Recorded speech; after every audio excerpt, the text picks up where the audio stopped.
In this video, I will show you how you can change the position of the edge panel on your Samsung Galaxy S26, S26 Plus or the S26 Ultra.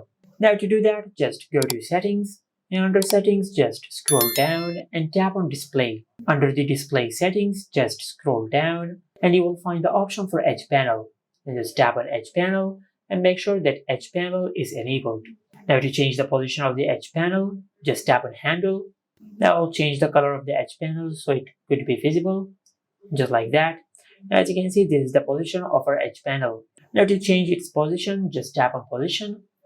And from here, you can change the location of the edge panel from right to left or vice versa, just like that. If you want to place the edge panel to a specific corner on the screen, just drag the edge panel down or up using this icon, just like that.